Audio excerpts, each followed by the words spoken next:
Hello everyone, how are you? Hope you all are fine. So I am here with you with the new video and the continue video for class 10 chapter 9 heredity and evolution, and this is the part 2 video for the same chapter.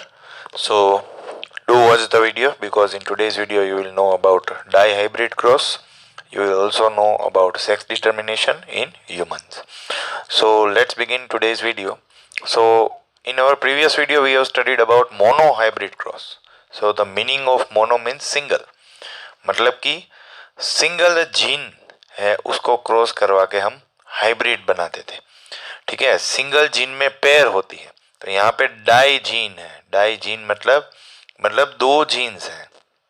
ठीक है, there are to jeans, तो एक gene में एक pair होती है, तो दो जीन में टोटल मिला के चार जीन्स होंगे या फिर दो पेयर आ सकती है। Okay, so the cross in which two pairs of contrasting characters are studied. कितनी पेयर स्टूडेंट्स? Two pairs. ठीक है, दो पेयर को अगर हम क्रॉस करवाते हैं तो ये वाले क्रॉस का नाम होता है डाई हाइब्रिड क्रॉस। जैसे उसमें एक ही पेयर को क्रॉस करवाते थे, यहाँ पे दो पेयर जिसका कॉन्ट्रास्टिंग नेचर है उसको क्रॉस करवाएंगे, इसलिए इसका नाम बदल के आता है dihybrid cross. Mendel took plants with round and green seeds. उन्होंने क्या किया स्टूडेंट, जैसे आप देख पा रहे होंगे पिक्चर में, राउंड और ग्रीन कलर के सीड वाले एक प्लांट लिए जिसके जीन्स थे R R, capital R R और स्मॉल वाई वाई। ओके, और दूसरे उन्होंने प्लांट्स जो लिए थे वो थे ऐसे वाले, मतलब रिंकल मतलब रफ, और येलो सीड्स जैसे आप देख पा रहे होंगे। इसका सरफेस है वो थोड़ा रफ है और इसका कलर है वो येलो है, और इनका क्रॉस करवाया और इसका जीनो टाइप था स्मॉल आर कैपिटल वाई। तो इससे हमें क्या चीज मालूम हुई स्टूडेंट्स? इससे हमने ये कंक्लूड किया कि कोई भी सीड को राउंड होना है तो उसको सिर्फ कैपिटल आर होगा तो भी चलेगा, क्योंकि देखिए capital R is dominant gene. ठीक है, अगर हमें कलर चाहिए ग्रीन तो इट्स, चलिए शेप से ही हम पहचान दें, राउंड है तो कैपिटल आर, तो व्रिंकल्ड है तो आपको स्मॉल आर चाहिए पर दो, क्योंकि ये है रिसेसिव जीन। तो डोमिनेंट जीन का मतलब क्या है? वो एक है, वो दो के बराबर है। मैंने आपको इसके पहले वाले वीडियो में भी समझाया था कि अगर वो एक जीन भी प्रेजेंट है तो वो पूरी कैरेक्टरिस्टिक बदल देगा अपने आप से। ठीक है, पर रिसेसिव जीन है तो उसको दो क्वांटिटी में होना चाहिए, वरना वो कैरेक्टरिस्टिक्स है वो ऑफस्प्रिंग में ट्रांसफर नहीं होगी। ठीक है, डोमिनेंट है वो एक भी चलेगा, रिसेसिव जीन है तो दो होने चाहिए, पेयर होना चाहिए। ठीक है, अब हम आगे जाते हैं स्टूडेंट्स। यहाँ पे अगर आप देखेंगे तो येलो कलर के लिए सिर्फ एक कैपिटल वाई होगा तो भी वो सीड है उसमें येलो कलर आ जाएगा, पर ग्रीन कलर उसको अगर अचीव करना है तो वो स्मॉल लेटर वाई वाई, मतलब कि पेयर में स्मॉल लेटर में जीन्स होने चाहिए। स्टूडेंट्स बहुत ही सिंपल फंडा है कि जो भी कैपिटल लेटर से इंडिकेट हो रहा है वो एक होगा तो भी चलेगा, पर जो भी स्मॉल लेटर से इंडिकेट हो रहा है वो हमेशा दो ही होने चाहिए, तभी वो कैरेक्टरिस्टिक ऑफस्प्रिंग में ट्रांसफर होगी। ओके, तो हमने अभी मालूम हो गया है इसमें से डोमिनेंट जीन कौन है। ये जो है ये दोनों डोमिनेंट है जो मैंने ब्लैक कलर से मार्क किए हैं, और जो रिसेसिव है उसको मैं मार्क कर रहा हूँ रेड कलर से, जिसके कारण आप सबको मालूम हो जाए। व्रिंकल्ड थोड़ा ऊपर चला गया है, नीचे लिख देता हूँ। तो व्रिंकल्ड जो है स्टूडेंट्स मतलब कि रफ, ठीक है, उसमें मैंने यहाँ पे रेड कलर से इंडिकेट किया है, तो अभी आपको समझ में आ रहा होगा। ठीक है, so green sorry, now you all are clear that black color indicates dominant gene and red color indicates recessive gene. Now let's proceed with the dihybrid cross example. तो स्टूडेंट्स मेंडल ने टोटल 556 सीड्स लिए थे। ठीक है, कितने seeds लिए थे? 556 seeds लिए थे। ठीक है, वो 556 सीड्स है, उसमें मेनली दो टाइप के सीड थे। एक था ऐसे वाला मतलब कि ग्रीन, ठीक है, राउंड एंड ग्रीन सीड था, और दूसरा जो सीड था वो आपको दिख रहा होगा व्रिंकल्ड एंड येलो सीड। ठीक है, तो अगर आप देख पा रहे होंगे तो इसमें चार जीन है, इसमें भी चार जीन है। ठीक है, तो इसमें आप मेनली ये वाले में से अगर आप जीन निकालने की कोशिश करोगे तो एक कैपिटल आर और स्मॉल लेटर वाई मिलेगा जो यहाँ पे इंडिकेट हुआ है। और सेम वे अगर आप रिंकल्ड येलो वाले सीड में से जीन निकालने की कोशिश करोगे तो एक आपको स्मॉल आर मिलेगा जीन में और एक मिलेगा आपको कैपिटल वाई। अब जैसे ही ये दोनों का क्रॉस करवाओगे, ये पेयर का और दूसरे वाले पेयर का, ठीक है, तो आपको फर्स्ट जनरेशन मिल जाएगी। जो फर्स्ट जनरेशन मिलेगी स्टूडेंट्स, वो आपको 2R मतलब कि एक कैपिटल एक स्मॉल और 2Y एक कैपिटल एक स्मॉल वाई वाली मिलेगी। मतलब कि आपको जो भी सीड्स मिले वो आपको कैसे मिले, राउंड येलो। क्यों इसको राउंड येलो ही नाम दिया गया है, ये इसका फिनोटाइप है स्टूडेंट्स।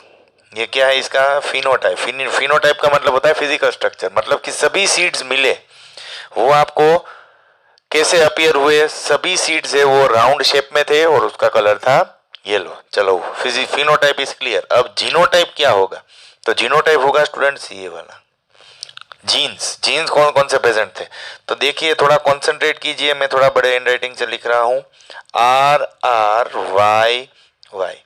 मैंने क्या बोला था प्रीवियस स्लाइड में कि अगर कैपिटल आर है तो वो डायरेक्टली कौन सी प्रॉपर्टी गेन कर लेगा, राउंड, और अगर कैपिटल वाई है तो वो डायरेक्टली हो जाएगा येलो।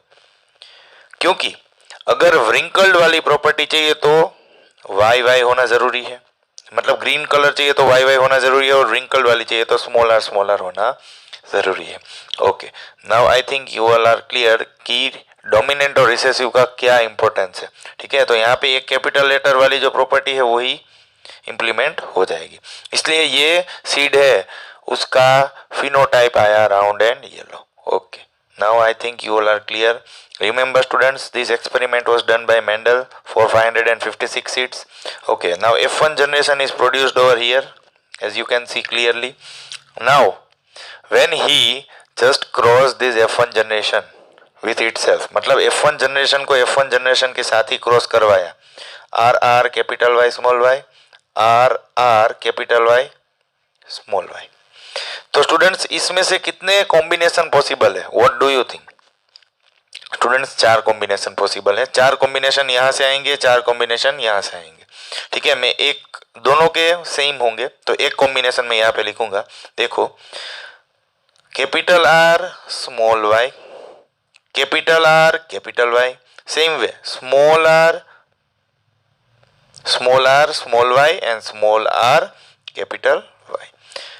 चारों अलग अलग कॉम्बिनेशन है। सेम वे यहाँ पे भी capital R small Y, capital R capital Y, small R small Y, small R capital Y.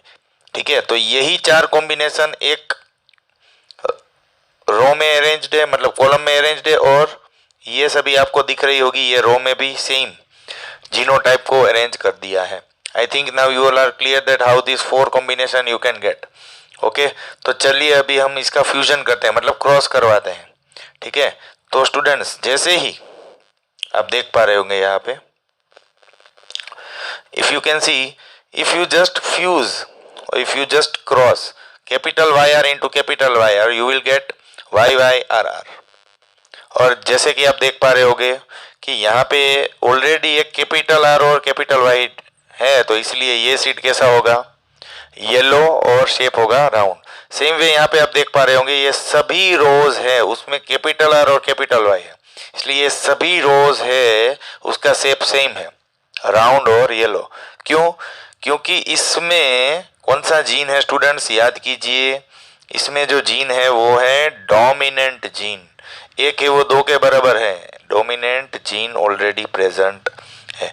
So if you can see this is a dominant gene row, that's why each and every seed जो भी आता है यहाँ से fuse होने के लिए, चारों में से कोई भी आएगा, पर इसमें जैसे आप देख पा रहे होंगे एक कैपिटल आर और एक कैपिटल वाई है, इसलिए इसका शेप और कलर होगा वो एक ही रहेगा, वो है राउंड और येलो। ठीक है, सेम वे अगर आप इसके कॉलम में फर्स्ट कॉलम देखोगे स्टूडेंट, तो यहाँ पे भी आप देख पा रहे होंगे सभी में जैसे ही आप फ्यूज करोगे, if you fuse this YR with this capital YR, then you will get 2 times capital Y, 1 times capital R and 1 times small r. So here same result will be there. Same way if you are fusing this small y with capital R with capital Y capital R, students ध्यान दीजिए, capital Y capital R, एक बार capital Y और एक बार capital R आया उसका मतलब समझ जाना है। इसमें कलर होगा येलो, शेप होगा राउंड, कैपिटल R मतलब राउंड शेप, कैपिटल Y मतलब येलो शेप। इसीलिए ये पूरी कॉलम जो है, ये कॉलम और ये कॉलम, सभी सीड्स है उसके वो शेप है राउंड, कलर है yellow. Now I think now you all are clear. Okay. So this first row and first column is clearly understood by you. Now coming to this one, कैसे आया? तो देखिए students, थोड़ा fusion के ऊपर ध्यान दीजिए आप। If you see this capital Y small r, if it is fused with same gene, मतलब कि capital Y small r, you will get 2 times capital Y, 2 times small r, 2 times capital Y, मतलब एक capital Y है, मतलब ये seed है उसका colour fix हो गया। क्या होगा इसका कलर? येलो। ठीक है, पर 2 बार स्मॉल आ रहा है स्टूडेंट्स, 2 बार स्मॉल आ रहा है। स्मॉल आ रहा है मतलब व्रिंकल्ड, मतलब आप इसका शेप देखिए थोड़ा, कैसा शेप है? व्रिंकल्ड। 2 बार स्मॉल आ रहा है, इसका मतलब आप समझ गए कि इसका शेप होगा wrinkled. Okay, so now you all are clear कि क्यों इसका येलो और व्रिंकल्ड वाला आया। सेम वे यहाँ पे भी वही रिजल्ट है, अगर आप देख पा रहे हो तो। ठीक है, ये वाले में भी वही रिजल्ट है, आप देख पा रहे होंगे। सेम वे यहाँ पे भी वही रिजल्ट है, आप देख पा रहे होंगे। ठीक है, क्यों? क्योंकि आप देखिए उसमें एक कैपिटल Y है और 2 स्मॉल r है, तो आप फ्यूज करोगे तो आपको समझ में आ जाएगा। ठीक है, आगे जाते हैं स्टूडेंट्स। तो यहाँ तक क्लियर हो गया क्यों येलो रिंकल्ड सीड्स हैं वो अपीयर हो रहे हैं और कितने नंबर्स में है। If you count it 1 2 3। Okay, so yellow and wrinkle seeds are 3 in numbers. Okay, वो हम लास्ट में कैलकुलेट करने ही वाले हैं। ठीक है, अब हम आगे जाते हैं students. If you observe this, so if you fuse, ये YR को फ्यूज कीजिए आप ये वाले YR से, तो आपको क्या मिलेगा? आपको एग्जैक्टली मिलेगा 2 बार कैपिटल Y, एक बार स्मॉल r, एक बार कैपिटल R। ठीक है, तो यहाँ पे हम देखते हैं capital Y small r capital R। क्या हो रहा है स्टूडेंट्स? ये एक बार कैपिटल Y है मतलब येलो फिक्स हो गया, एक बार स्मॉल r है तो ये राउंड फिक्स हो गया। मतलब क्या हुआ? ये कौन से कैटेगरी में जाएगा? ये रेड वाली कैटेगरी में ही जाएगा, राउंड येलो। ठीक है, समझ में आ गया। सेम वे यहाँ पे भी वही सेम कैटेगरी फॉलो करेगा, राउंड येलो। ओके, तो राउंड येलो वाले सीड्स अभी आप सबको समझ में आ रहे होंगे, राइट? एक Y और एक कैपिटल R मतलब round yellow. Now if you observe this 3 which I have indicated with violet colour, this 3 1। Okay, तो आप देखिए स्टूडेंट्स क्या क्या फ्यूज हो रहे हैं, कौन से जीन्स प्रेजेंट है। ये Y और कैपिटल R अगर फ्यूज होगा तो आपको क्या क्या मिलेगा? क्रॉस स्टूडेंट्स आप अपने आप से भी कर पाओगे, you can easily do the cross on your own. Okay, तो यहाँ पे आप देख पा रहे होंगे कि स्मॉल y कैपिटल R 2 बार है। सेम वे यहाँ पे small y capital R small r है। सेम वे यहाँ पे स्मॉल y एक बार कैपिटल R, एक बार स्मॉल r है। ओके, तो स्मॉल y क्या इंडिकेट करता है स्टूडेंट्स? सी, small y indicates green colour. उसका मतलब हुआ कि कलर फिक्स हो गया है। ये तीनों वायोलेट वाले का क्या है कलर? इसका कलर है आपका ग्रीन। और यहाँ पे आप देख पा रहे होंगे सभी में एक कैपिटल R है, इसलिए इसका कैपिटल R इंडिकेट करता है शेप, मतलब round.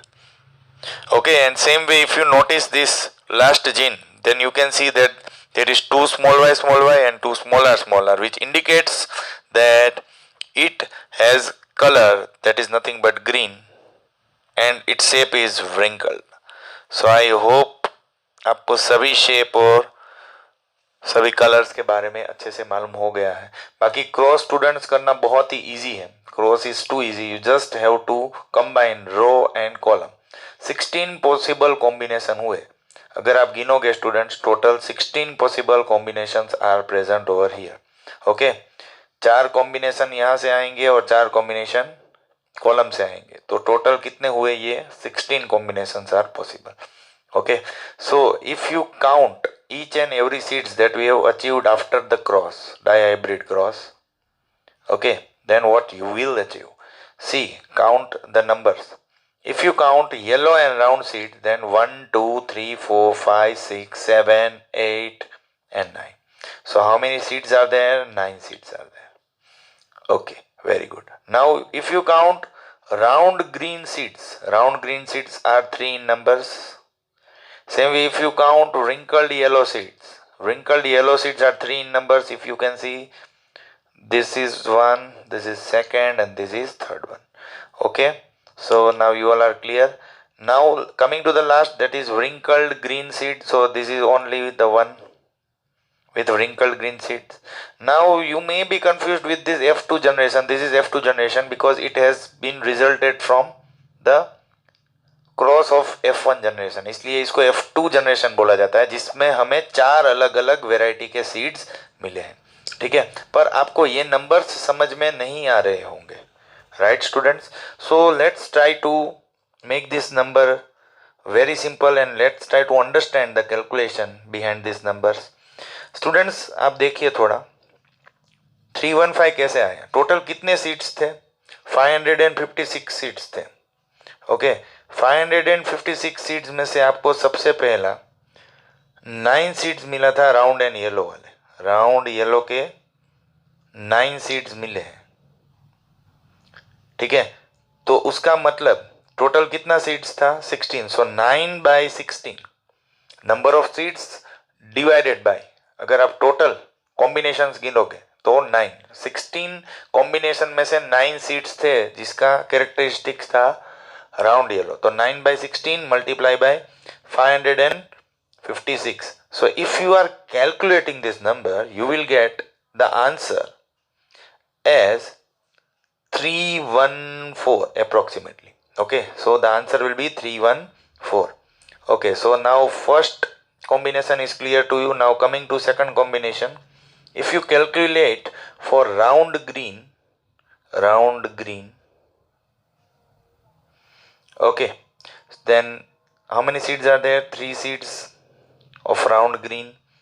Okay, so calculation will be 3 by 16 into 556. So here the number coming is 108, but it's given to you as wrong. These both numbers are wrong. So correct number is 104. If you calculate properly, then you will get 104. Again for third combination, you will get 104 because the seeds number is same, that is 3. Okay, and for fourth one, students, if you calculate, then number is 1. So if you calculate 1 by 16 into 556, then you will get this number as 34. And if you just add all this number, 314 plus 104 plus 104 plus 34, and if you just add all these numbers, students, then you will get clear answer as 556 seeds. Okay, so now I think you all are clear with the calculation that how 556 number is occurring, and Mendel has performed this experiment for 556 seeds in which the number is bit corrected as this as 314, this as 104, again this is also 104, and this is 34. Okay, so now dihybrid cross number and dihybrid cross meaning is clear to you all. Now see students, the genotype of round green seed is shown by capital R, small y, as you can see over here. Round green seed, students, round और green होने के लिए क्या आवश्यक है, कौन से gene होने चाहिए, मैं यहाँ पे ही लिख देता हूँ. राउंड होने के लिए सिर्फ एक कैपिटल आर होगा तो भी चलेगा, पर ग्रीन होने के लिए स्मॉल वाई होना जरूरी है. ठीक है, and that of wrinkled yellow seed is small R capital Y. Wrinkled होने के लिए, रिंकल्ड येलो होने के लिए आपको स्मॉल आर और एक बार कैपिटल वाई चलेगा. रिंकल्ड ग्रीन के लिए same way students, small R green के लिए 2 बार स्मॉल वाई. राउंड येलो के लिए इसके लिए कैपिटल आर और कैपिटल वाई भी चल जाएगा। ओके, सो वही सब लिखा है। In F1 generation all plant are of round yellow seeds. देखिए है सभी round yellow, yes. So the phenotype is round yellow which means wrinkled character has recessive character. इससे आपको मालूम हो गया कि भाई रिंकल्ड शेप है वो रिसेसिव जीन में आ गया। So was the green colour, green colour भी नहीं दिखा, there was no green colour, there was no wrinkled shape. So these both are now recessive traits or recessive characteristic. Okay students? Okay. So when plants of F1 generation were allowed to self pollinate, मतलब खुद से ही जब F1 ने F1 के साथ cross किया, then it produced F2 generation with 4 varieties as you have seen in the dihybrid cross. First था वो round yellow, second था वो round green, third था wrinkled yellow और फोर्थ था wrinkled green in the ratio 9:3:3:1। मतलब कि राउंड येलो वाले 9 सीड्स थे, राउंड ग्रीन वाले 3 सीड्स थे, रिंकल्ड येलो वाले 3 सीड्स थे और रिंकल्ड ग्रीन वाले 1 सीड था। Okay, now dihybrid cross topic is over. Now coming to Mendel's second law or law of independent assortment. Inheritance of more than one pair of traits, more than one pair of traits in a cross, मतलब कि अगर cross pollination करवाते हैं, the factors responsible for each pair of traits are distributed independently to the gametes. जैसे कि यहाँ पे example दिया है एलिस, मतलब कि genes of roundness of seed were assorted independently from those of seed colour. Roundness और लो ऑफ इंडिपेंडेंट एसोर्टमेंट का मतलब होता है राउंडनेस वाली कैरेक्टरिस्टिक और कलर वाली, दोनों के लिए आपको अलग अलग जीन होना जरूरी है। जब दो हाइब्रिड क्रॉस होता है, ठीक है, तो दोनों के जीन अलग अलग होने चाहिए। जैसे हमने देखा था येलो कलर के लिए आपको वाई जीन होना जरूरी है, राउंड शेप होने के लिए कैपिटल आर। सेम वे अगर ग्रीन कलर चाहिए तो उसका gene small Y. Same way wrinkled के लिए जो जीन जरूरी है वो है small R. Okay, now sex determination in human beings, last topic. आप सबको मालूम है स्टूडेंट्स, हमारे बॉडी में 23 पेयर क्रोमोसोम्स होता है, ठीक है, जिसमें मेल और फीमेल बॉडी में अलग अलग होते हैं। मेल में जो मेल गेमेट सेल है जिसको स्पर्म बोला जाता है, उसके अंदर XY नाम के क्रोमोसोम्स होते हैं, X और Y, जैसे आप क्लियरली देख पा रहे होंगे। और फीमेल में XX नाम के क्रोमोसोम होते हैं उनके ओवम में, ठीक है। तो ये XX और XY है, ठीक है। अगर वो कंबाइन करेंगे तो इसमें से 4 कॉम्बिनेशन पॉसिबल होते हैं। X के साथ मिलेगा, फिर से ये X के साथ मिलेगा, ये Y है वो X के साथ मिलेगा, सेम ये Y है वो X के साथ मिलेगा। मतलब XX 2 बार आएंगे, XY फिर से 2 बार आएंगे। So here you can see that in a new offspring it can have chance to be a boy और अ गर्ल ऑफ 50%, मतलब कि 50% चांस होते हैं बॉय होने के या फिर गर्ल होने के, ठीक है। पर वो सभी डिपेंड करता है वाई जीन जो प्रेजेंट होता है मेल बॉडी में, ठीक है। So the pair XY is in male while XX is in female. When a sperm with X chromosome fertilized with egg, the resulting zygote would develop female child, ठीक है। Sperm with X chromosome, सुनना, X chromosome अगर X chromosome के साथ मिलेगा तो वो female child produce करेगा। कौन सा? फीमेल। और अगर XY के साथ कंबाइन किया तो मेल चाइल्ड प्रोड्यूस होगा। When sperm with Y chromosome fertilize the egg, the resulting zygote would develop into a male child. Okay. So hence it is a father who is responsible for sex determination of the baby. Who is responsible? Father. याद रखना। Mother is not held for responsibility for girl or boy. Okay, तो यहाँ तक आप सबको clear हो गया होगा कि फादर का Y या X डिसाइड करेगा sex determination of the baby. तो यहाँ पे ही ये वीडियो खत्म होता है। Thank you for watching the video.